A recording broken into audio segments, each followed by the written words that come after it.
এখানে বসে আমার মালিকের কাছে কান্না করব, আমার মালিক যদি আমাকে ক্ষমার ঘোষণা না দেন, আল্লাহর নবীর কাছে আয়াত যদি না আসে, নবী যদি আইসা আমারে বলে তোরে আল্লাহ মাফ করছি, তাহলে আমি উঠব, না হয় মৃত্যু পর্যন্ত এই খুঁটির গোড়ায় কানতেই থাকবো। সাহাবীকে বেঁধে দিল বিবি খুঁটির গোড়ায়, এমন কান্না চলতেছে। নবী তাকান্না, নামাজের ইমামতি করিয়া নবী হুজরায় চলে যান। সাহাবীর কান্না আর কান্না, ও আল্লাহ বেয়াদবি করে ফেলেছি, মাফ করে দাও আল্লাহ, দুনিয়ায় শাস্তি দাও, মরার পরে হাসরে শাস্তি দিও না, কারণ দুনিয়ার কষ্ট সইতে পারি না, জাহান্নামের কষ্ট কেমন করে সহ্য করব। সাহাবী এমন কান্না শুরু করছেন। কিছুদিন পর রহমতের নবী তার সামনে দাঁড়াইছে, দাঁড়ায় কয় রে সাহাবী,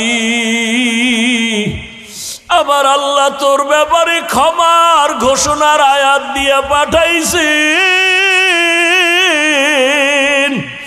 আল্লাহ তোমার কান্না কবুল করেছেন, তোমারে আল্লাহ মাফ করে দিছেন, যাও তুমি বাসায় যাও। সাহাবী কান্না করে, ইয়া রাসূলুল্লাহ, আমি রশি বাঁধছি, আপনি বুঝি বেজার হইছেন, আপনি খুশি হইছেন কিনা আমি বুঝার জন্য আমি চাই আপনার হাতে আমার রশি খুলবেন। যদি আপনি নিজে রশি খুলে দেন, বুঝবো আপনি আমার উপরে খুশি আছেন, রাগ নাই। নবী নিজ হাতে রশি খুলিয়া দিলেন।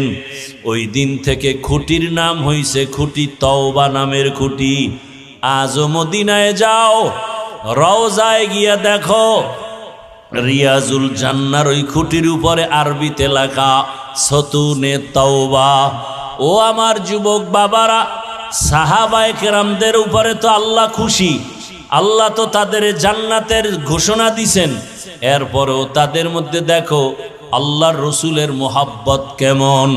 আমি কিন্তু একটু আগেই বলছিলাম, মনের শখে কত কিছুই না মানুষ করে, তুমিও তো করছো।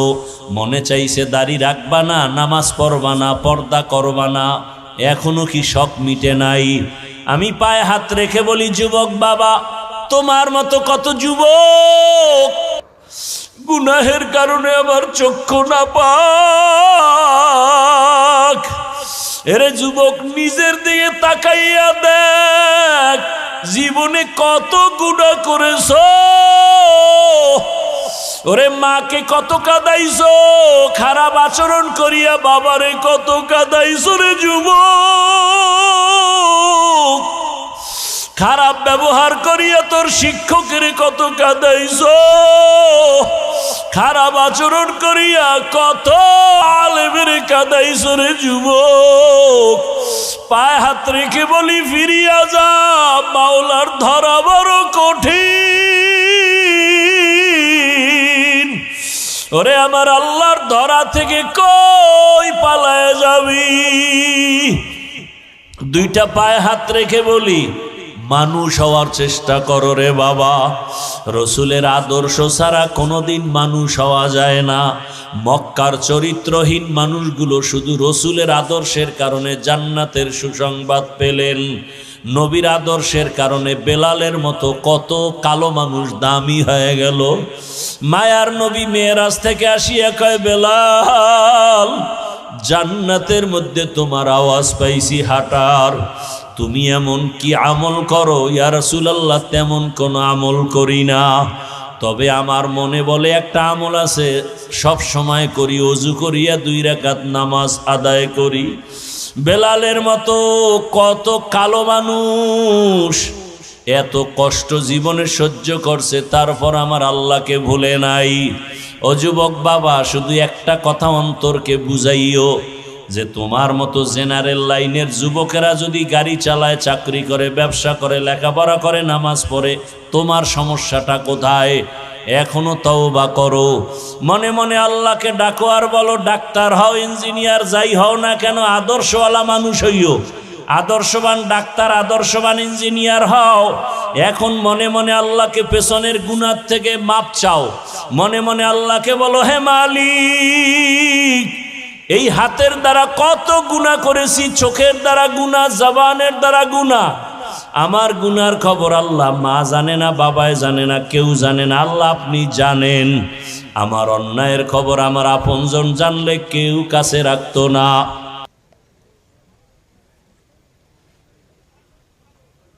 এখান থেকে এক যুবকের আমি জিজ্ঞাসা করি, ডান দিক থেকে, কথার কথা, এই যুবক, তুমি বাবা নামাজ কেন পড়ো না? যুবক বলে, হুজুর নামাজের অনেক দরকার, চেষ্টা করি, পারি না, দোয়া করবেন। কি বুঝলেন, ছেলেটা কি বিরোধী না দরদি? হ্যাঁ, আচ্ছা।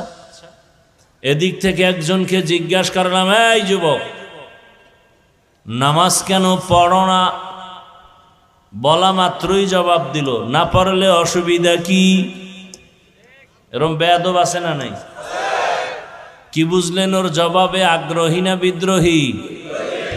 রসুলের আদর্শ মানা না মানার বেলায় বিদ্রোহীর নাম বেঈমান। বিদ্রোহীর নাম এখনো ক্লিয়ার বুঝেন না, আরো বুঝেন। একজনে নামাজ পড়ে না আর একজনে নামাজ পছন্দ করে না, দুইজন সমান? যে নামাজ পড়ে না সে দরদি মুমিন, তাকে গালি দেওয়া যাবে না। আর যে নামাজ পছন্দ করে না সে বেঈমান, তাকে ছাড় দেওয়া যাবে না। ব্যবধান আছে না নেই? এক ভাই দাড়ি রাখে না, কিন্তু তার অন্তরে আগ্রহ আছে, গালি দেয়া যাবে না, সে মুমিন। আর একজনে দাড়ি পছন্দ করে না, তার অন্তরে বিদ্রোহের আগুন, সে ঈমানওয়ালা না, তাকে ছাড় দেওয়া যাবে না। পর্দা করে না আর পর্দা পছন্দ করে না, দুইটা কি এক? যে পর্দা করে না সে মুমিন, যে পর্দার বিধানকে পছন্দ করে না সে বেঈমান। ভালো করে বুঝেন, এত ডিস্টার্ব। আর থাকতে মুখে কথা বলো কেন? জবান বন্ধ রাখেন। মোবাইলওয়ালারা আল্লাহ হেদায়েত না দিলে তো আমার 14 গোষ্ঠীর ক্ষমতা নেই। এই যে মোবাইল নিয়ে বসে আছেন, কোন আকামে যে আপনাকে ধাক্কায় যে একটা বেহেশতের বাগানে মোবাইল নিয়ে বসতে হবে। হাদিসের উপরে মোটামুটি আলোচনা বুঝাইতে পারছি কিনা জানি না। দুই ব্যক্তি নামাজ পড়ে না, একজন আগ্রহী আর একজন বিদ্রোহী। দুই ব্যক্তি সমানভাবে দাড়ি রাখে না, ব্যবধান কোথায়? একজন আগ্রহী আর একজন আগ্রহী মুমিন, বিদ্রোহী বেঈমান। আগ্রহীকে গালি দেওয়া যাবে না, বিদ্রোহীকে ছাড় দেওয়া যাবে না। দুইজনই পর্দা করে না, কিন্তু একজন আগ্রহী আর একজন বিদ্রোহী। আগ্রহী মুমিন, বিদ্রোহী বেঈমান। আগ্রহীকে গালি দেয়া যাবে না, বিদ্রোহীকে ছাড় দেয়া যাবে না। আসেন আয়াতের উপরে যাই। ওয়ামা আরসালনাকা ইল্লা রাহমাতাল লিল আলামিন।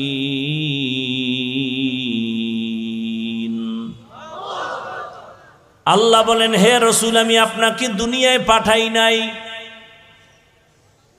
দুনিয়ায় পাঠাই নাই, হ্যাঁ পাঠিয়েছি জগৎ সমূহের রহমত করে। আচ্ছা, ডাইরেক্ট বললেই তো হইতো, রাসূল আপনাকে রহমত করে পাঠাইলাম। প্রথমে বললেন পাঠাই নাই, এরপরে বললেন হ্যাঁ পাঠিয়েছি রহমত হিসাবে। ঘুরাইয়া বললেন কেন? এর অনেক জবাবের মূল কথা হলো দুনিয়ার মানুষের জেহেনটাকে খালি করলেন, আর বললেন রহমতের নবী, শেষ নবী, কিয়ামত পর্যন্ত যার আদর্শ চলবে সেই নবী, আমি তাকে অকল্যাণের জন্য পাঠাই নাই, আমি তাকে পাঠাইছি হেদায়েতের জন্য এবং মানুষের স্থায়ী কল্যাণের জন্য। অর্থাৎ তার পুরাটাই রহমত, কোনো গজব নাই, জহমত নাই, পুরাটাই রহমত। এরপরে তরজমা করলাম জগৎ সমূহের জন্য রহমত। অনেকে তরজমা করে রহমত। উভয় জগৎ মানে দুনিয়ার জগৎ আর আখিরাতের জগৎ। আসলে তো জগতেই উভয় না, রূহের একটা জগৎ আলাদা, মায়ের গর্ভের জগৎ আলাদা, দুনিয়ার জগৎ আলাদা, হাসরের মাঠে উঠার আগে কবর জগৎ আলাদা, হাসরের ময়দানের জগৎ আলাদা, জান্নাতের ভেতর আর জাহান্নামের ভেতরে আর একটা আলাদা জগৎ। সব জগতের জন্য আমার আল্লাহ হলেন রব, রহমতের নবী হলেন রহমত।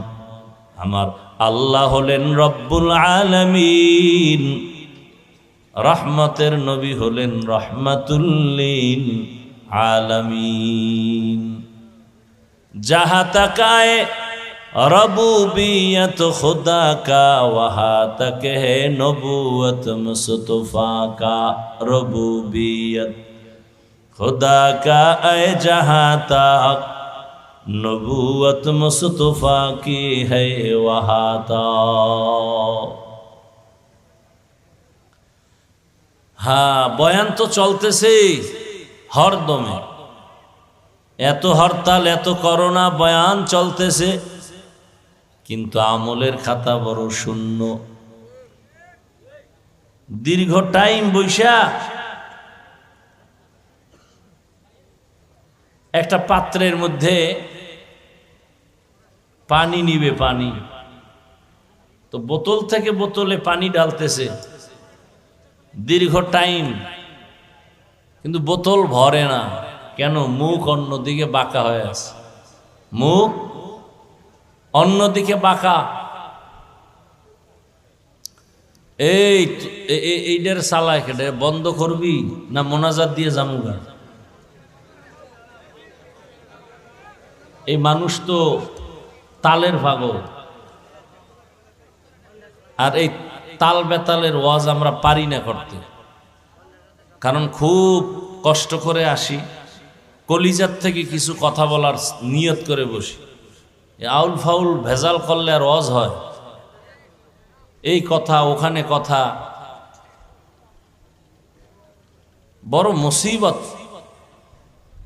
মোবাইল নিয়ে এক ঝামেলা, কেউ বাদাম খায়, কেউ বুট খায়, কেউ বিড়ি টানে, কিন্তু ওয়াজের আগ্রহ নাই।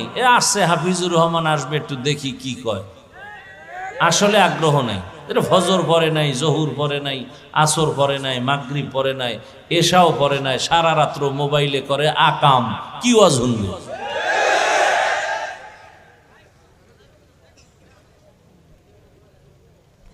এতটা হৃদয় থেকে বয়ান করি, আল্লাহ সাক্ষী যে কেউ যদি অন্তর থেকে চায় আমি পাও ধরবো, নামাজ ধরবে, আমি নিচে নেমে পাও ধরবো, এই দিলের ভালোবাসা নিয়ে বসি। মনের আগ্রহ উল্টা পাল্টা হলে, একটু আগেই বললাম শুরুতে, বয়ান কোনো বক্তার এলেম দিয়া হয় না, আমরা পারি না।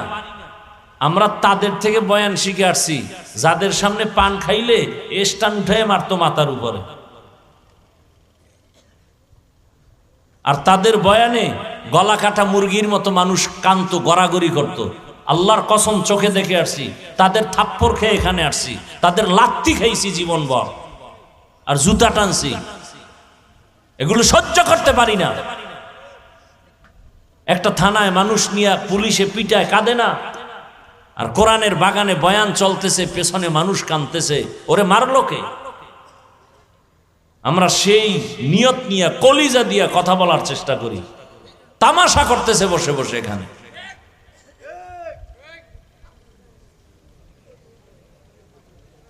আমার পরে কেউ বয়ান করবে? হ্যাঁ, আপনাকে এই অঞ্চলে তো এমনি আসিনি, দুই একটা নেই, যদি এরকম করে তো কি করবো আমি বলেন? এত বক্তা ওয়াজ করছে, মোবাইলের বিরুদ্ধে কেউ বলছে? বাংলাদেশে আমি যেই পরিমাণ বলি প্রত্যেকটা বয়ানে, এখন আপনি বলবেন সব হুজুরেরা বয়ান করে যায়, আপনার এত বাজে খা, এই জবাব আমার কাছে নাই মরার পর ছাড়া।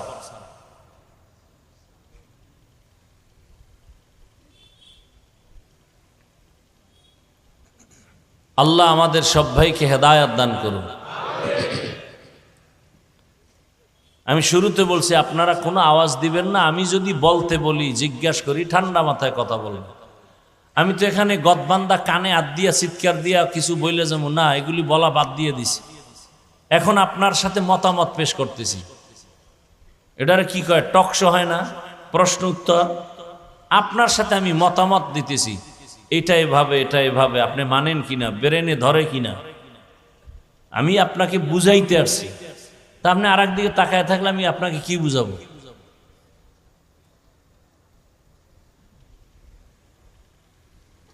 আপনাকে তো বয়ান করারই কথা না, বয়ান করবো হিন্দুদেরকে, খ্রিস্টানদেরকে, যারা আল্লাহ চিনে না, নবী চিনে না, কোরআন বুঝে না, আখেরাত বুঝে না। আপনাকে বয়ান করব কেন? আপনি তো আমাদের থেকে মহাপণ্ডিত, কোরআন বুঝেন, হাদিস বুঝেন, হুজুরগো ভুল ধরেন, তা বয়ান তো আপনাদেরকে করার কোনো কথা না। অথচ আপনার পেছনে ঘুরতে ঘুরতে ঘুরতে ঘুরতে কুত্তার মতো ঘুরি সারা দেশে। আমি একানা লক্ষ লক্ষ ওলামায়ে কেরাম, তাবলিগলারা, পীর সাহেবরা, জুমার খতিব ইমামরা, ফলাফলের পরও জিরো। এটা এমন একটা জায়গা, রসুলের হাদিস মতে বসার সাথে সাথে সবার গুনাহ মাফ। এটা তো এইরকম বরকতি জায়গা, আপনি তো একবারও চিন্তা করলেন না যে আল্লাহ আমাকে কোথায় বসাইছে। এ খেরের মধ্যে বসছেন, কেউ মাটিতে বসছেন, অথচ এই মানুষগুলোর মোটেও সম্মান নাই। কোথাও গেলে একটা চেয়ার আগায় দিবে, সেই মানুষগুলো মাটিতে বসার মানে কি? অন্তরে কোনো কষ্টও নাই। এখানে বসতে কপাল লাগে, ভাগ্য লাগে, আল্লাহ যাকে কবুল করে সে বসতে পারে। কিন্তু এরপরও যে শয়তান এখানে নাই তা না। এক শয়তান প্যান্ডেলের বাইরের থেকে অপেক্ষায় আছে ধোকা দিবে, আর এক শয়তান রসুলের হাদিস মতে আপনার ডানে বামে আছে ধোকা দিবে, ওঠ, ভাল লাগে না, ওঠ। এই মিয়া তোমরা আওয়াজ দিও না, বারবার বলতেছি। আর এক শয়তান আপনার বডির ভেতরে আছে, এটাকে বলে নফস শয়তান। তিন শয়তান, জিন শয়তান, মানুষ শয়তান, নফস শয়তান। জিন শয়তান প্যান্ডেলের বাইরে, ও আজান শুনলে আসতে পারে না, কোরআনের তেলাওয়াত শুনলে দূরে যায়। আর এক শয়তান আছে বডির মধ্যে, নফস। এটা বাইতুল্লাহর দেওয়াল ধরলেও ভিতরে আছে, ও আসা দেবে ভিতরে বসে। পৃথিবীতে বয়ান করার মতো, কথা বলার মতো কষ্টের কোনো কাজ নেই। এজন্য বারবার বলছি, মাইক নিয়ে এত করছি, আপনারা অনেকে বিরক্ত বোধ হন। কি করব, না বললেও হয় না। একটা কণ্ঠ তো আল্লাহর দেওয়া, আমার এখানে বাহাদুরি করার কিচ্ছু নেই। আল্লাহ যদি চায় 1 সেকেন্ডে কণ্ঠ শেষ। এক বক্তা আমাদের পরিচিত বন্ধু বয়ান করতে গিয়া এই রোজার আগে একটা চিৎকার দিছে, কণ্ঠ বসে মানে বন্ধ, আর বয়ান আসে নাই, সাইরে দিয়া চলে গেছে। দীর্ঘদিন হসপিটালে ছিল, সেদিনও মাদ্রাসায় আসছিল। আল্লাহরে কইলাম, আল্লাহ কিসের বাহাদুরি করি? বয়ানের মধ্যে একটা চিৎকার দিছে, কণ্ঠ শেষ। পরে ডাক্তার দেখাইয়া, কবিরাজ দেখাইয়া, এরপরে মোটামুটি এখন সুস্থ। কিসের বাহাদুর? এত কষ্ট কেন করি? এতগুলো মানুষের মধ্যে আমাদের দরকার, সব হেদায়েত হবে না। রসুলের বয়ানে কোনো ভেজাল আছে ভাই? তো তার বয়ানে আবু জাহাল কালেমা পড়লো না কেন? কি বলবেন? আবু জাহাল কালেমা পড়ে না, রসুলের বয়ান ঠিক মতো হয় না, এই দোষ দিবেন? এর মানে হলো হেদায়েতের মালিক আল্লাহ, কোনো বান্দার হাতে হেদায়েতের চাবি নাই।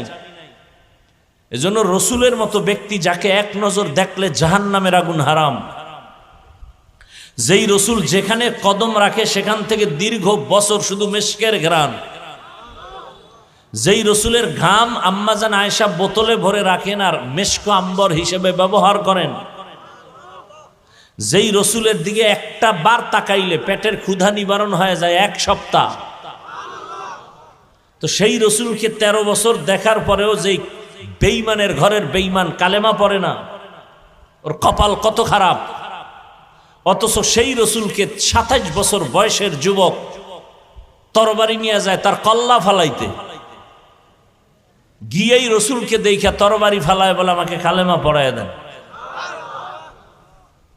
বুঝেন, বুঝার কথা বলতেছি, তাল মিলাইয়েন না, বুঝার চেষ্টা করেন।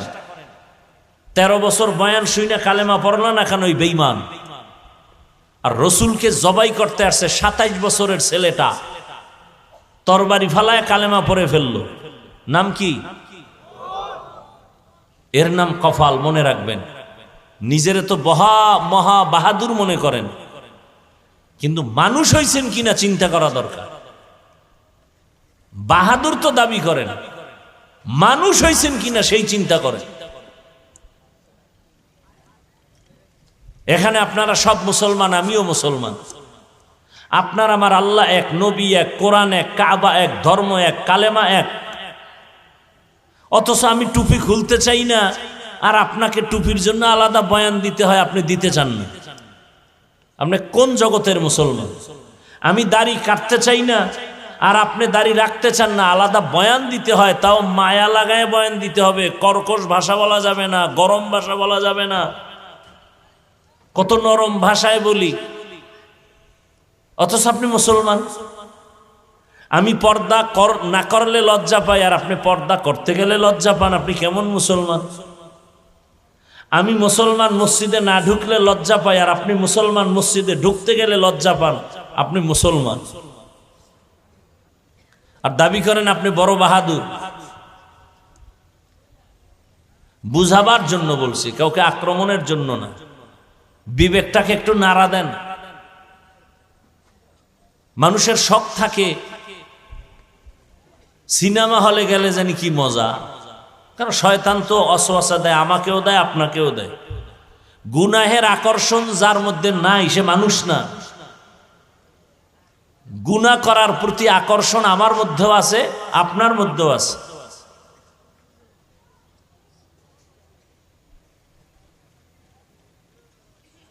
আল্লাহ, বিবেকটাকে নাড়া দেন। মনে শখ আসছে দাড়ি কাটলে না জানি একটু কেমন কেমন ইয়াং ইয়াং লাগে, কাটছেন না? কত বছর হইছে না, এখনো শখ মিটে নাই? আর কত বছর কাটলে শখ মিটবে বলেন? আর হায়াত বাকি আছে কতদিন বলেন? মনের শখ লাগছে পার্কে গেলে কি জানি একটা স্বাদ আছে, মজা আছে, গেছেন না? ও যুবক বাবারা, কতবার গেছো, এখনো কি শখ মিটে নাই? আর কত বছর পার্কে গেলে শখ মিটবে? আর হায়াত বাকি আছে কতদিন বলো? বেয়াদবি, ক্ষমা চাই, বুঝাবার জন্য বলছি। বিবেকের উপরে আমি আক্রমণ করতেছি, নাড়া দিচ্ছি, একটু হিসাব মিলাও। আজকে এখানে বসে আছো, আল্লাহ না করুন হতে পারে কালকে হসপিটালের বেডে তুমি রোগী। কিসের বাহাদুর? এখান থেকে বাসায় রওনা হবা, রাস্তার মাঝে আল্লাহ না করুক দুর্ঘটনা হতে পারে, পারে না? কেউ হয়তো টেলিফোন করবে গতকালকের বয়ানে আসছিল, আজকে সে নাই, রাস্তা অ্যাক্সিডেন্ট হয়ে মারা গেছে। তবে ভাগ্য তোমার ভালো যদি বয়ান থেকে যাওয়ার পথে আল্লাহ নিয়ে যায়, আর নিয়ত থাকে তওবার, শহীদি মরণ হয়ে যায়।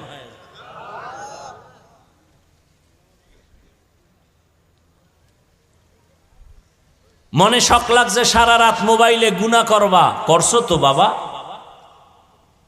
আর কত বছর তোমার করলে এখনো শখ মিটে নাই, আরো লাগবে কত বছর, হায়াত বাকি কত তাও চিন্তা করো। ওই শখ তো আমি মিটাইতে পারি নাই।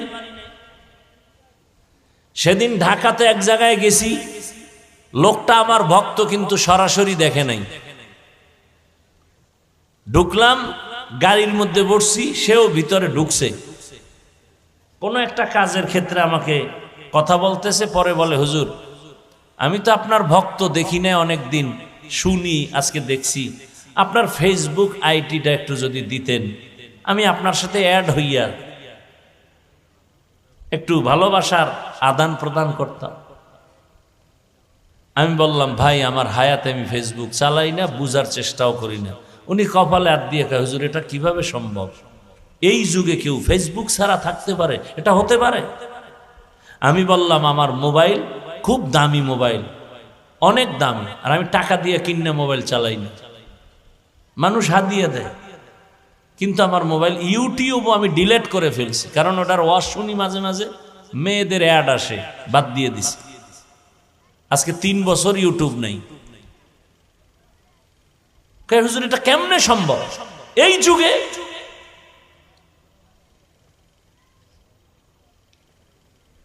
আর তোমার তো ফেসবুক না চালাইলে ঘুম হয় না। এই মোবাইল মোবাইল করে কত সন্তান মায়েরে গালি দিছো বলো তো বাবা? মায়ের টাকা চুরি করছো, বাবার টাকা চুরি করেছো, বাবার সাথে বেয়াদবি করেছো, এই মোবাইলের কলিজায় ঢুকাইয়া শিক্ষকের সাথে বেয়াদবি করেছো। এ কথাগুলো কে বলবে আমরা না বললে? আমি তো তোমাকে জাহান্নাম থেকে বাঁচাতে চাই, আমি তো তোমার সম্মান চাই। তুমি ডাক্তার হও, ইঞ্জিনিয়ার হও, প্রফেসর হও, তবে বেয়াদব হইয়া অসম্মানী হইও না। সম্মানের ডাক্তার হও, সম্মানের ইঞ্জিনিয়ার হও। আর যদি বেয়াদব মার্কা ডাক্তার হও, তাসলিমার মতো জুতা খাইয়া এ দেশ থেকে পালাতে হবে, লাশ হয়ে দেশে আর আসবে না। আমি তো চাই তুমি ডাক্তার হও, পুরা বাংলাদেশ যেন তোমাকে মাথায় নিয়ে সম্মান করে, সেই ডাক্তার হও। আমি তো চাই তুমি একজন এসপি হও, ডিসি হও, ওসি হও, কিন্তু বেয়াদব হইও না। তুমি এমপি হবা, ধন্যবাদ, জনগণের দায়িত্ব পালন করবা, তোমাকে পালিয়ে যেতে হবে কেন? তোমার ঘর, তুমি ঘরে থাকবা, তোমার ঘর, তোমার বাড়ি, তোমার টাকা, সে ঘরে তুমি ঘুমাতে পারবে না, এমন অপরাধ তোমার থেকে প্রকাশ পাবে কেন? ঠিক ঠিক বলেন যারা, তাদেরকেও সতর্ক করি, অন্যের বিপদ দেখে আনন্দিত হইয়েন না, ওই বিপদ আপনাকে ঘিরে নিতে সময় লাগবে না। যারা খুব ঠিক ঠিক করেন আপনারাও রেডি থাকেন, কঠিন শাস্তি, কঠিন, খুব সাবধান। সাপে অমুকেরে কামড় দিছে, আপনি আফসু মানে হাইসেন না যে ও মইরা যাবে। আপনাকে যদি কামড় দেয়, এই দুর্নীতিবাজেরা, চান্দাবাজার ধান্দাবাজের দলেরা, বিগত দিনের পৃথিবীর ইতিহাসে যারা মানুষের উপরে জুলুম করেছে, তাদের কপালে যা হয়েছে, তুমি যদি জুলুম করো তোমার কপালেও তাই হবে।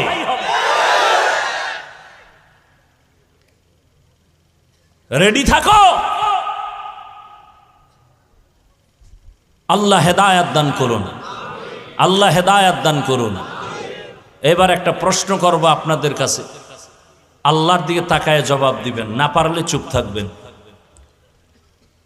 আমরা যে কোরআন মানি, আপনারা মানেন? ইসলাম মানেন? হাদিস মানেন? আচ্ছা, আমরা যে কোরআন, হাদিস বা ইসলাম মানি, এই ইসলামটা দুর্বল, কোরআন শরীফ দুর্বল। খুব বুঝা কেন, তাল মিলেন না, বুঝা কেন? আল্লাহর কোরআন শরীফ দুর্বল, হাদিস দুর্বল, ইসলাম দুর্বল। আর একটু খোলামেলা বলি, মানুষের জীবনে যত সমস্যা হতে পারে কিয়ামত পর্যন্ত, সব বিষয়ের সমাধান কি কোরআন, হাদিস, ইসলামে আছে? পরিপূর্ণ না অর্ধেক? কিন্তু আপনাদের তো দাবিটা পরিপূর্ণ সঠিক দাবি না। আমি আপনাদের থেকে যে শুনছি, আপনারা প্রায় সময় বলেন রাষ্ট্রের ব্যাপারে ইসলামে কিছু নেই, রাষ্ট্রের ব্যাপারে কোরআনে নাই কিছু, মানে আরেকটু আপনারা বলেন কিভাবে যে ইসলামে রাজনীতি নেই। তার মানে হলো কোরআন ইসলাম হাদিস সব দিক থেকে কমপ্লিট, রাষ্ট্রের ব্যাপারে কোরআন শরীফও দুর্বল, ইসলামও দুর্বল। তা কেন ওই কথা বলেন? আল্লাহ সব লাইনের সমাধান দিছেন, রাষ্ট্রের সমাধান দেন নাই। আচ্ছা এবার আরো বলেন, সুলাইমান নবী গোটা দুনিয়া পরিচালনা করছেন, এই ঘটনা কোরআনে আছে না নাই? ইউসুফ নবী মিশরের অর্থমন্ত্রী ছিলেন, এই ঘটনা কোরআনে আছে না নাই? জুলকারনাইন বাদশাহ পুরা দুনিয়া পরিচালনা করছেন, কোরআনে ঘটনা আছে না নাই? আসেন, আমার রসুল মদিনার রাষ্ট্র চালাইছেন কি চালান নাই? আবু বকর ওসমান আলী চালাইছেন না চালান নাই? এই ঘটনা ইসলামে নাই। তো কেন আপনি বলেন ইসলামে এটা নাই? বরং আমি ঢাকায় বলেছি, পৃথিবীতে রাজনীতির মধ্যেই একমাত্র পবিত্র রাজনীতি ইসলামী রাজনীতি। দুনিয়ার সব রাজনীতি নাপাক, ইসলামী রাজনীতি পাক। আল্লাহ হেদায়াত দান করুন, বুঝার তৌফিক দান করেন। রাগ করছেন? আমি কোনো দলকে খারাপ বলতেছি? কোনো খারাপ না। আমি ডাক্তারকে খারাপ বলবো কেন? বহু ডাক্তার নামাজ পড়ে দাড়িওয়ালা নাই, আমি কেন বলবো ডাক্তার হওয়া খারাপ? বহু ইঞ্জিনিয়ার নামাজ পড়ে দাড়িওয়ালা নাই, আমি কেন বলবো ইঞ্জিনিয়ার হওয়া খারাপ? বহু RAB, army, police, BDR, OC, DC, SP নামাজি নাই, তা আমি কেন বলবো র্যাব হওয়া খারাপ, ডিসি হওয়া খারাপ? যে খারাপ তাকে বলবো খারাপ, তাও সেই ব্যক্তি খারাপ না, তার চরিত্র খারাপ। সে যদি তওবা করে বলে আর গুনাহ করব না, তা আল্লাহর কাছেও ভালো। এজন্য বাংলা একটা কথা আছে, পাপকে ঘৃণা করো, কি বাকি অংশ কি? পাপীকে নয়। এর ব্যাখ্যা কি? ব্যাখ্যাও আপনার খবর নাই, ও শুনেন খালি এতটুকু। ব্যাখ্যা কি? পাপকে ঘৃণা করো, পাপীকে নয়। কি বুঝলেন এটার দ্বারা? যে অপরাধটা করছে তাকে ঘৃণা করিও না, বরং তার অপরাধটাকে ঘৃণা করো। তার মানে তুমি আগে যাইতে তার কাছে একবার, এখন যাবা বারবার, গিয়া তারে বুকে লাগাইয়া তারে বুঝাইয়া তার থেকে ওই অন্যায় সরাইতে হবে। আর আমরা উল্টা বুঝি কি, যে কইছে পাপকে ঘৃণা করতে, কইছে পাপীকে না। তার মানে ও লোকটা ভালো আর অন্যায় গুন্ডা ভালো না, অতএব ওর কাছে সালামও দেওয়া যাবে না, যাওয়াও যাওয়া যাবে না। আল্লাহ হেদায়াত দান করুন। এই একটা আউলে এতগুলো কথা আমাকে বলাইলেন। আমি অন্যান্য বক্তাদের মতো আমি অহংকার হয় কিনা আল্লাহ মাফ করেন, আমি হাফিজুর রহমান নিজে নিজে বলি আমার এলেম নাই, আমল নাই, এই পর্যন্ত আসার পেছনে আমার পুঁজি, জীবনে কারোর সাথে বেয়াদবি করি নাই, মা বাবার চোখের পানি আর আমার ওস্তাদ আল্লাহওয়ালাদের নেক নজর। যে যত বিরোধিতা করতেছে আল্লাহ দেখতেছি সম্মান কমায় না, আরো বাড়ায় দিতেছে। কারণ আমি ভালোবাসি আপনাদেরকে হৃদয় থেকে, এখানে কারোর সাথে আমার দুশ্মনী নাই, পরিচয় নেই। আমি যতটা কথা বলতেছি ওয়াল্লাহি আমার কলিজার একেবারে ভেতর থেকে চূড়ান্ত ভালোবাসার আলোকে বলতেছি। আমি বক্তা হিসাবে গতানুগতিক টানটন দিয়া চলে গেলাম না। আমি চাই একটা মানুষও যদি এতগুলো মানুষের মধ্যে তওবা করে দাড়িওয়ালা হয়, নামাজি হয়, আমার বয়ান, আমার চেষ্টা, আমার কষ্ট সফল। এজন্য আমি আপনাদেরকে আপন বানাইতে চাই, কাউকে এমন কথা বলে দূরে সরাতে চাই না। আল্লাহ সবাইকে কবুল করেন। ওয়ামা আরসালনাকা ইল্লা রাহমাতাল লিল আলামিন। হে রাসূল, আমি আপনাকে দুনিয়ায় পাঠাই নাই, হ্যাঁ পাঠাইছি জগৎ সমূহের রহমত করিয়া। উভয় জগতের রহমত আর জগৎ সমূহের রহমত, এইটা বুঝাইতে গিয়া পেছ লাগাইছে, এই কথা সেই কথা। আর এই মোবাইল নিয়ে এই ঝামেলাগুলো বেশি। আল্লাহ মোবাইলের গুনাহ থেকে আমাদেরকে হেফাজত করেন। আমরা এমন অবস্থা যে নিজের ভুল নিজে ধরতেও পারি না, কেউ ধরাইয়া দিলেও মানি না। আর আমি বলি নিজের ভুলটা নিজে ধরতে পারাটা আলাদা নেয়ামত, কেউ ধরাইয়া দিলে স্বীকার করা আর একটা নেয়ামত।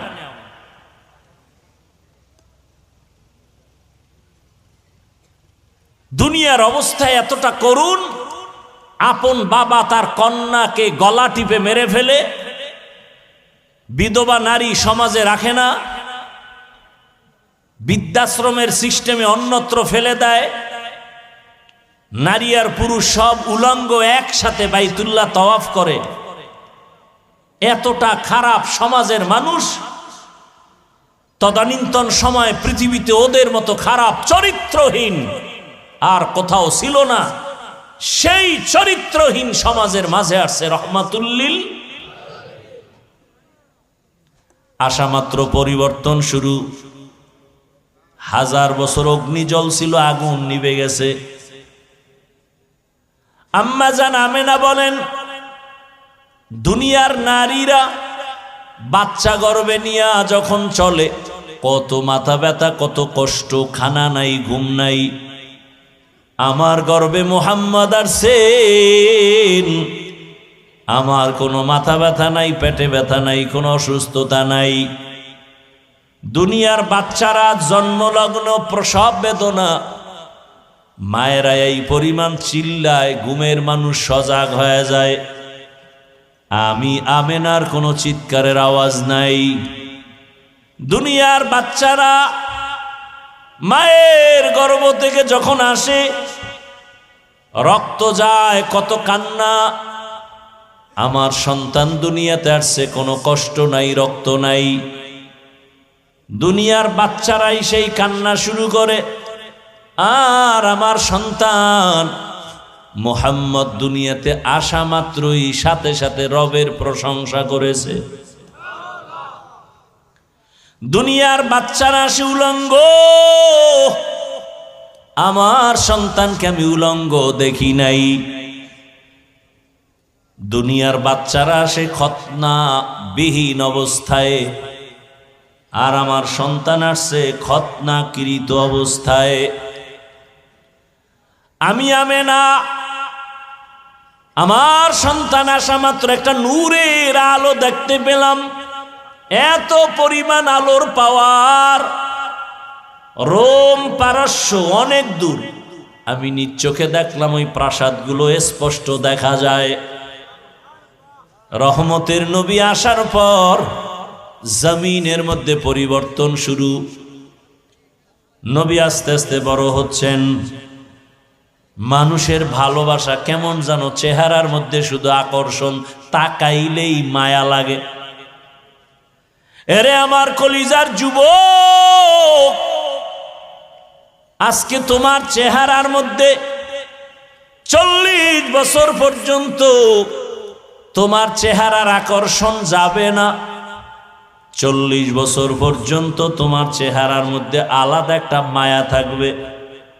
কিন্তু মাত্র তোমার 20-30 বছর বয়সের মধ্যে বলো, তোমার চেহারায় কেন মায়া নাই? তোমার চেহারার দিকে তাকাইলে কেন আকর্ষণ আসে না, মায়া লাগে না? একমাত্র কারণ তুমি গুনাহ করতেছো। গুনার কারণে আমার আল্লাহ বেজার হইয়া চেহারার নূর নিয়ে গেছে। এরপরে তোরা করো কি? এই যুবক, ভালোবাসার কারণে বলি, রাগ করিস না, মহব্বতের সাথে বলি। আবার সেই চেহারার নূর বাড়াবার জন্য কত ক্রিম, কত মেডিসিন। পরিণাম ফলে ফেরেশ চেহারাটার মধ্যে বরণ উঠছে, বরণ। ফেরেশ চেহারা 40 বছর পর্যন্ত কোনো ক্রিম লাগবে না। চালাকি করছো, এমন রোগ হইছে, কোনো ঔষধ নেই। এরপরে যারা গজবের মেডিসিন লাগাইতে যায় বিউটি পার্লারে, কালা মিয়া সান মিয়া হয়ে আসবে। এটা আরো বিপদ। আল্লাহর দেওয়া সুন্দর চেহারা, আল্লাহর কসম, দুনিয়ার কোন ঔষধ মেডিসিন এ চেহারা, আকৃতি, সৌন্দর্য কমাইতে পারবে, বাড়াইতে পারবে না।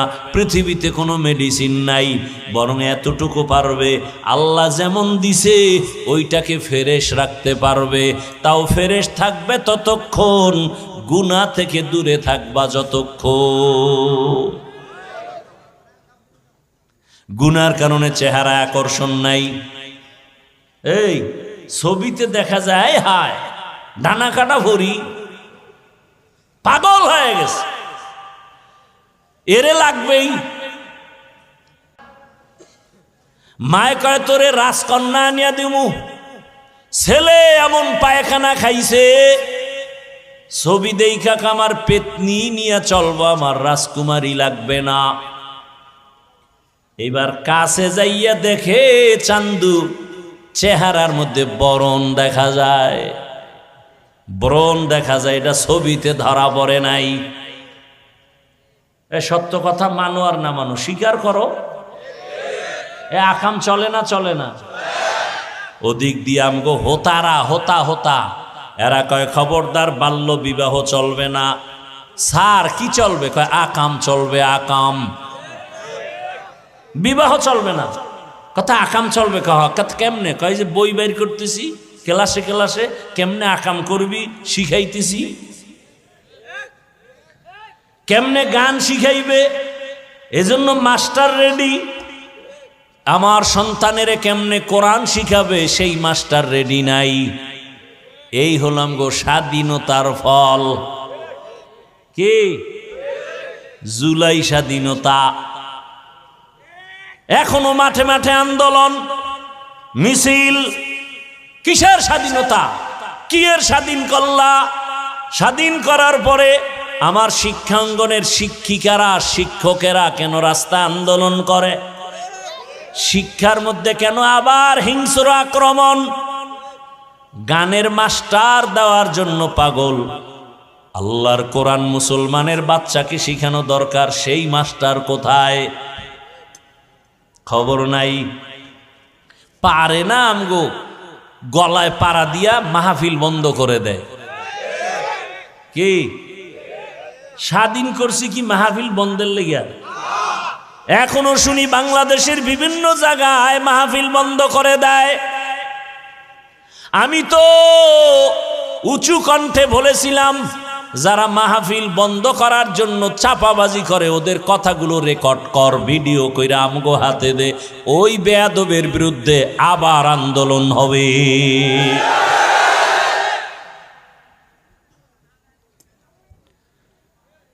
ভাইরা আমার, বাংলাদেশের 53 বছর ইতিহাস বলে ওলামায়ে কেরাম যে কাজে গেছে সেই কাজ সফল হয়েছে। ওলামায়ে কেরাম যে আন্দোলনে নেমেছে সে আন্দোলন সফল হয়েছে। ওলামায়ে কেরাম এখন আন্দোলনে নামছে, পায়খানা আর খাবো না, আমরা এখন পবিত্র রাষ্ট্রনীতি চাই, দুর্নীতি চাই না, জুলুম চাই না। আমার বোন নির্বিঘ্নে রাস্তায় হাঁটবে, আক্রমণ হবে কেন? মায়ের সামনে বাবার সামনে মেয়েকে ধর্ষণ করা হবে কেন? এটি ইন্ডিয়ার খবর। বাবায় তার মেয়েকে হোটেলে ঢুকাইয়া, আপন মেয়ে, আজকের রাতের জন্য তুই আমার কাছে স্ত্রীর মতো। নাউজুবিল্লাহ আসে না? আল্লাহ হেদায়াত দান করেন। ও আমার কলিজার যুবক বাবারা, আমি যে এতক্ষণ কত কষ্ট করে কথা বলি, কারণ সব কিছুর শ্রম আমার কণ্ঠের উপরে, আর জাহিরি ভাবে শ্রম আসছে আমার হর্নের উপরে, আওয়াজের উপরে।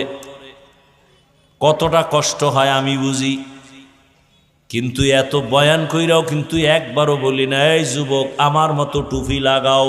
একবারও বলছি? বুঝো বাবা, বুঝো কি বলতে চাই, বুঝো।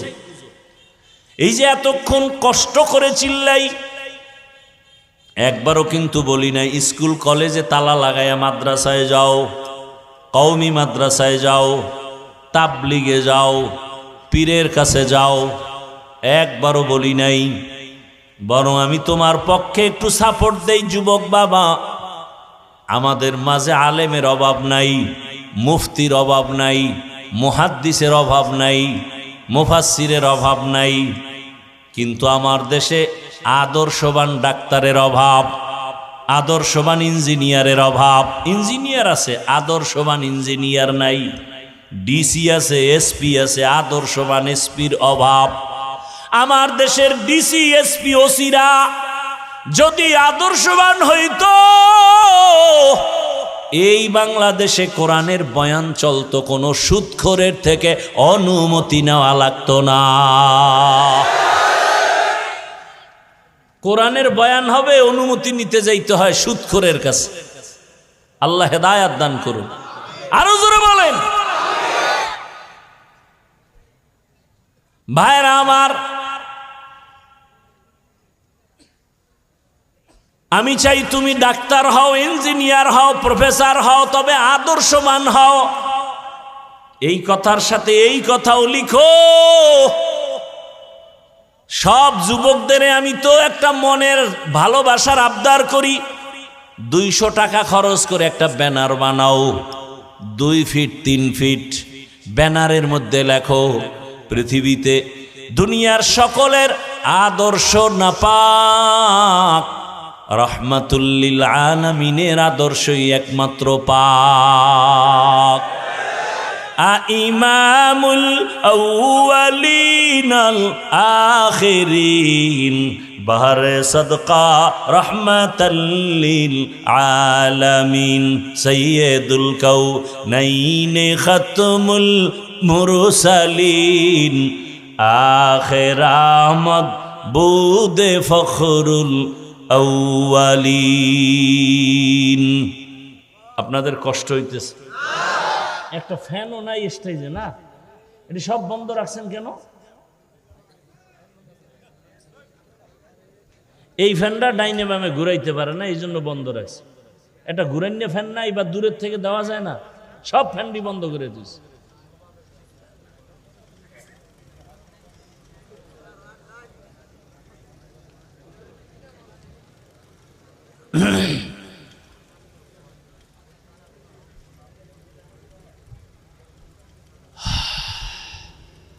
ওয়ামা আরসালনাকা ইল্লা রাহমাতাল লিল আলামিন।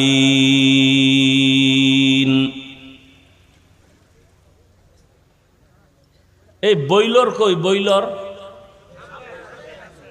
ওটা কোন থানায় পড়ছে? হ্যাঁ, নে মাইক নেই কি ঢাকার দেয়া? ঢাকার থেকে মাইক এনে তো এই যুগে খারাপ মাইক আছে। আমার তো আশ্চর্য লাগে, গলাটা ধইরে গেছে আমার, এত কষ্ট হইতেছে কথা বলতে। না ওখানে শান্তি পাইলাম, হ্যাঁ নে আবার পুরা বাসর ঘর বানাই থুইছে, প্যান্ডেল ট্যান্ডেল কইরা কাপড় দিয়ে আটকাইয়া, এক জাহান্নাম। ঘামতে ঘামতে শেষ।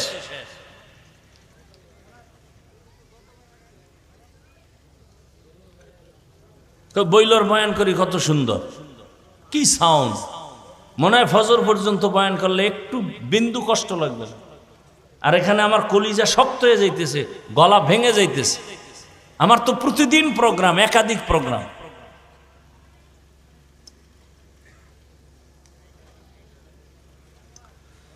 আল্লাহ রহমতের নবীর আদর্শ। মক্কা নগরীতে আসার পরে নবী বড় হলেন। কত বেঈমানরা মূর্তি পূজা করে, নবী গালি দেন না, বুকে লাগান, সব মুহাম্মদের পাগল, কারণ চেহারার মধ্যে আকর্ষণ। রহমতের নবীর চাহনির মধ্যে আকর্ষণ। শুধু কি মানুষ, নবী রাস্তা দিয়া হাঁটেন, দুপার্শ্বের গাছ নুইয়া রসুলের সালাম দেয়। কে কে? গাছ। মদিনাতুল মুনাওয়ারা রসুলের রওজা মোবারক, এর পাশেই তো যেই জায়গা, এটাকে বলে রিয়াজুল জান্নাহ। ওই রিয়াজুল জান্নায় কয়েকদিন আগে গেলাম। ও আল্লাহর বান্দারা, ওখানে তো এখন কঠিন আইন, হাজি সাহেবরা একবারের বেশি ঢুকতে পারবে না। 10 মিনিট হইলেই পুলিশে কয় উঠো। আমগো বাংলাদেশি সন্তানরা ওখানে ডিউটি করে, হুজুর আপনি থাকেন, পুলিশ কিছু বলবে না। আসরের নামাজের পরে ঢুকলাম, পুলিশ আসছে। ওরা কয় আমাদের বাংলাদেশের পুলিশ চলে গেছে। মাগরিব পর্যন্ত রিয়াজুল জান্নায় বসা। এই স্টেজ বরাবর রিয়াজুল জান্নার জায়গা হবে, একটু হালকা বড় হবে। রিয়াজুল জান্নাহ এমন জান্নাতের টুকরা, পার্শ্বেতে রসুল শোয়া আছেন। হাদিসে বলে রসুল শোয়া না, রসুল সর্বাবস্থায় সেজদায় আছেন, আল্লাহর মোহাব্বতের মারেফতের মজা নিতেছেন। রহমতের নবী পার্শ্বে রিয়াজুল জান্নাহ গ্রুপ গ্রুপ আসতেছে। ওখানে যত বড় বড় পিলার, ওই রিয়াজুল জান্নাহর পিলারগুলোর কালার আলাদা, কার্পেটের কালার আলাদা। পিলারের উপরে খুঁটিতে ওই কোন খুঁটি নাম লেখা আছে সতুনে আয়েশা, আয়েশার খুঁটি। আবার এক খুঁটিতে লেখা আছে সতুনে উস্তুনে হান্নানা। নবী এক মরা খেজুর গাছে ট্যাক লাগাইয়া জুমার খুতবা দিতেন। কিছুদিন পরে এটা বাদ দিয়া নতুন মিম্বর বানাবেন। মানুষ যেমন কান্না করে খেজুর গাছ তেমন কান্না করে। বুখারী শরীফের ঘটনা। নবী বলে, খেজুর গাছ কাঁদো কেন? কি চাও? আপনার বিরহের বেদনায় কান্না করি। কে কয়? খেজুর গাছ। নবী কয়, কি করব? দোয়া করি তুই তাজা হ, খেজুর আসবে, আমার উম্মত খাবে। কয়, না তো কি চাও? মানুষের মতো আমার জানাজা দিবেন, এখানে দাফন করবেন, হাসরের ময়দানে আপনার সাথে জান্নাতে থাকব। নবী তাই করলেন। ওই খুঁটি বরাবর একেবারে নিচে ওই খেজুর গাছ দাফন করা এখনো আছে। খুঁটির উপরে লেখা আছে সতুনে উস্তুনে হান্নানা। আবার এক খুঁটি, এই খুঁটি দেখি, সুযোগ পাইলে খুঁটির গোড়ায় যাই, যায় 2 রাকাত নামাজ পড়ি আর সেজদায় বসে কান্না করি। কারণ পুলিশগুলো মোনাজাত দিতে দেখলে ওরা অন্যরকম ভাবে, সেজদায় গিয়া কান্না তো আরো মজার কান্না। মাওলার দরবারে কান্না করি। এই খুঁটির কাছে 2 রাকাত, ওই খুঁটির কাছে 2 রাকাত। হঠাৎ করে দেখি এক খুঁটির উপরে লেখা সতুনে তওবা, তওবা নামের খুঁটি। আমি তো ইতিহাস জানি, তওবা নামের খুঁটি মানে কি? একজন সাহাবী রসুলের, আল্লাহর রসুল একটা আদেশ দিছেন, কয়েকজনে মানছে ঠিকই, একটু দেরি করছেন। রসুল মনে কষ্ট পাইয়া কথা বলেন না, সালাম নাই। নবী মসজিদে আসেন, নামাজের সালাম, আবার চলে যান। সাহাবী পিছনের কাতারে দাঁড়ানো, নবী ফিরিয়াও তাকায় না। সাহাবীর মাথা গরম হয়ে গেছে। মায়ার নবী যদি আমার দিকে না তাকায়, আমার কপাল পোড়া, আমার কপাল পোড়া। পাগলের মতো হয়ে কি করবে? বাসায় গিয়ে কয়, বিবি রাতের গভীর, সবাই ঘুমায়, আমাকে নিয়ে চলো মসজিদে। মসজিদে নিয়া একটা রশি হাতে নিছে, রশি হাতে নিয়া ওই খুঁটির গোড়ায় বসছে রিয়াজুল জান্নায়। বিবিরে বলে, বিবি রশি দিয়া খুঁটির সাথে আমার হাত এভাবে বাঁধো, ভালো করিয়া বান্ধো, আমি এখানে বসিয়া তওবা করব। বিবি বাইদা পরে কয়, যাও, আমি এখানে বসে আমার মালিকের কাছে কান্না করব। আমার মালিক যদি আমাকে ক্ষমার ঘোষণা না দেন, আল্লাহর নবীর কাছে আয়াত যদি না আসে, নবী যদি আইসা আমারে বলে তোরে আল্লাহ মাফ করছি, তাহলে আমি উঠব, না হয় মৃত্যু পর্যন্ত এই খুঁটির গোড়ায় কানতেই থাকবো। সাহাবীকে বেঁধে দিল বিবি খুঁটির গোড়ায়, এমন কান্না চলতেছে। নবী তাকান্না, নামাজের ইমামতি করিয়া নবী হুজরায় চলে যান। সাহাবীর কান্না আর কান্না, ও আল্লাহ বেয়াদবি করে ফেলেছি, মাফ করে দাও আল্লাহ, দুনিয়ায় শাস্তি দাও, মরার পরে হাসরে শাস্তি দিও না, কারণ দুনিয়ার কষ্ট সইতে পারি না, জাহান্নামের কষ্ট কেমন করে সহ্য করব। সাহাবী এমন কান্না শুরু করছেন। কিছুদিন পর রহমতের নবী তার সামনে দাঁড়াইছে, দাঁড়ায় কয়, রে সাহাবী,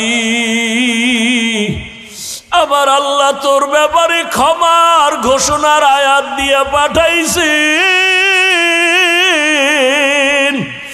আল্লাহ তোমার কান্না কবুল করেছেন, তোমারে আল্লাহ মাফ করে দিছেন, যাও তুমি বাসায় যাও। সাহাবী কান্না করে, ইয়া রাসূলুল্লাহ, আমি রশি বাঁধছি, আপনি বুঝি বেজার হইছেন? আপনি খুশি হইছেন কিনা আমি বুঝার জন্য আমি চাই আপনার হাতে আমার রশি খুলবেন। যদি আপনি নিজে রশি খুলে দেন বুঝবো আপনি আমার উপরে খুশি আছেন, রাগ নাই। নবী নিজ হাতে রশি খুলিয়া দিলেন। ওই দিন থেকে খুঁটির নাম হইছে খুঁটি তওবা নামের খুঁটি। আজও মদিনায় যাও, রওজায় গিয়া দেখো রিয়াজুল জান্নার ওই খুঁটির উপরে আরবিতে লেখা সতুনে তওবা। ও আমার যুবক বাবারা, সাহাবায়ে কেরামদের উপরে তো আল্লাহ খুশি, আল্লাহ তো তাদের জান্নাতের ঘোষণা দিছেন। এরপরেও তাদের মধ্যে দেখো আল্লাহর রসুলের মোহাব্বত কেমন। আমি কিন্তু একটু আগেই বলছিলাম মনের শখে কত কিছুই না মানুষ করে, তুমিও তো করছো। মনে চাইছে দাড়ি রাখবা না, নামাজ পড়বা না, পর্দা করবা না, এখনো কি শখ মিটে নাই? আমি পায়ে হাত রেখে বলি যুবক বাবা, তোমার মতো কত যুবক র্যাব, আর্মি, পুলিশ, বিডিআরের চাকরি করে, নামাজ পড়ে। তোমার মনটাকে একটু প্রশ্ন করো, তুমি কেন পারবা না? তোমার মতো যুবক রাস্তায় গাড়ি চালায়, নামাজ পড়ে, বলো বাবা তোমার কপাল কেন খারাপ? তোমার মতো যুবক মাছ ধরে, নামাজ পড়ে, কৃষিকাজ করে, নামাজ পড়ে, বলো তুমি কেন পারো না? তোমার কপাল কেন খারাপ? তোমার মতোই তো জেনারেল লাইনের সন্তান, স্কুল কলেজে পড়ে, নামাজ ছাড়ে না, বলো তুমি কেন পারো না? তোমার কপালে না জানি কারো বরদোয়া লাগছে। বলতে পারো হাফিজ ভাই কার বরদোয়া লাগার সম্ভাবনা?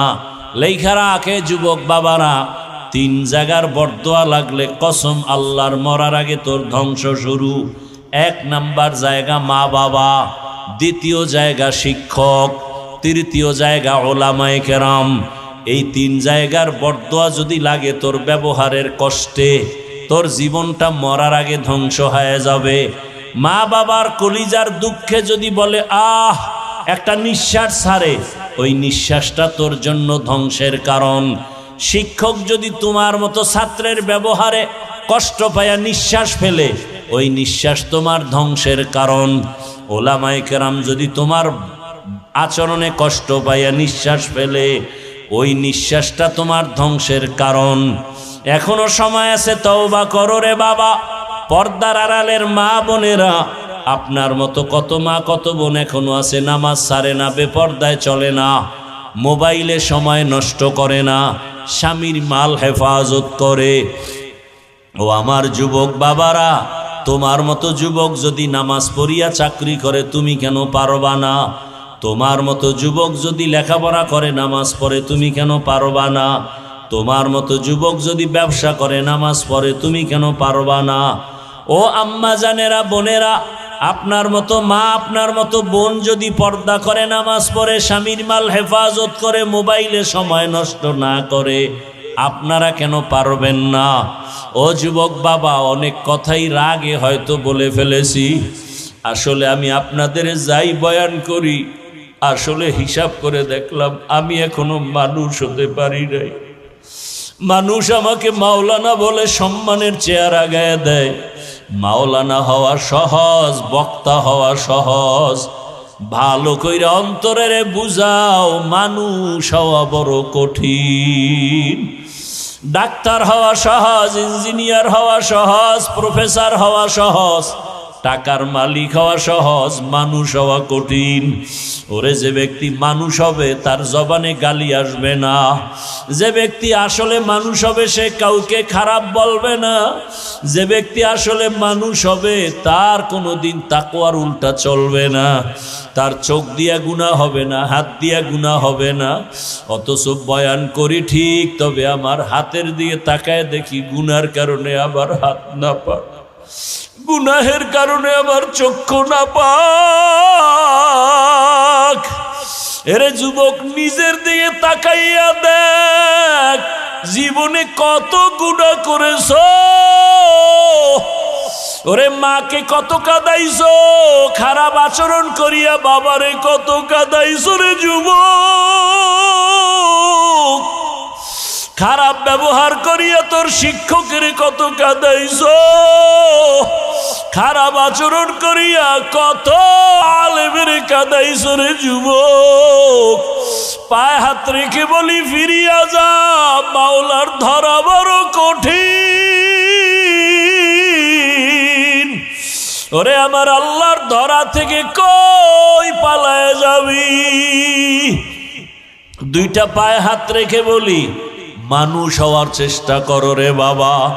রসুলের আদর্শ ছাড়া কোনোদিন মানুষ হওয়া যায় না। মক্কার চরিত্রহীন মানুষগুলো শুধু রসুলের আদর্শের কারণে জান্নাতের সুসংবাদ পেলেন। নবীর আদর্শের কারণে বেলালের মতো কত কালো মানুষ দামি হয়ে গেল। মায়ার নবী মেয়েরাজ থেকে আসিয়া কয়, বেলাল জান্নাতের মধ্যে তোমার আওয়াজ পাইছি হাঁটার, তুমি এমন কি আমল করো? ইয়া রাসূলুল্লাহ, তেমন কোনো আমল করি না, তবে আমার মনে বলে একটা আমল আছে, সব সময় করি, ওযু করিয়া 2 রাকাত নামাজ আদায় করি। বেলালের মতো কত কালো মানুষ এত কষ্ট জীবনে সহ্য করছে, তারপর আমার আল্লাহকে ভুলে নাই। ও যুবক বাবা, শুধু একটা কথা অন্তরকে বুঝাইও যে তোমার মতো জেনারেল লাইনের যুবকেরা যদি গাড়ি চালায়, চাকরি করে, ব্যবসা করে, লেখাপড়া করে, নামাজ পড়ে, তোমার সমস্যাটা কোথায়? এখনো তওবা করো, মনে মনে আল্লাহকে ডাকো আর বলো, ডাক্তার হও, ইঞ্জিনিয়ার যাই হও না কেন, আদর্শওয়ালা মানুষ হইও, আদর্শবান ডাক্তার, আদর্শবান ইঞ্জিনিয়ার হও। এখন মনে মনে আল্লাহকে পেছনের গুনাহ থেকে মাপ চাও, মনে মনে আল্লাহকে বলো, হে মালিক, এই হাতের দ্বারা কত গুনাহ করেছি, চোখের দ্বারা গুনাহ, জবানের দ্বারা গুনাহ, আমার গুনার খবর আল্লাহ মা জানে না, বাবায় জানে না, কেউ জানে না, আল্লাহ আপনি জানেন। আমার অন্যায়ের খবর আমার আপনজন জানলে কেউ কাছে রাখতো না।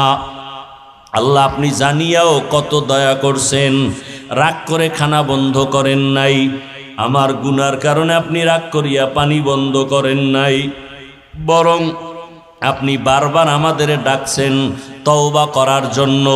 আমরা তওবার দরজায়ও যাই নাই, আলেম ওলামারা ডাকছে তাও শুনি নাই। আজকে থেকে তৈরি হয়েছি মাওলা, আর গুনাহ করব না, আর দাড়ি কাটব না, নামাজ ছাড়ব না, বেপর্দায় চলব না, মা বাবার সাথে বেয়াদবি করব না, শিক্ষকের সাথে বেয়াদবি করব না, ওলামায়ে কেরামের পরামর্শ নিয়া, নবীর তরিকা মানিয়া, আদর্শ মানিয়া মরণ পর্যন্ত চলব। ডাক্তার হলেও আর নামাজ ছাড়ব না, ইঞ্জিনিয়ার হতে গিয়াও নামাজ ছাড়ব না, ব্যবসা করতে গিয়া আর নামাজ ছাড়ব না, চাকরি করি বা না করি নামাজ ছাড়ব না। অন্তর থেকে যদি মাওলাকে তওবার নিয়তে বলা যায়, আল্লাহ দরজা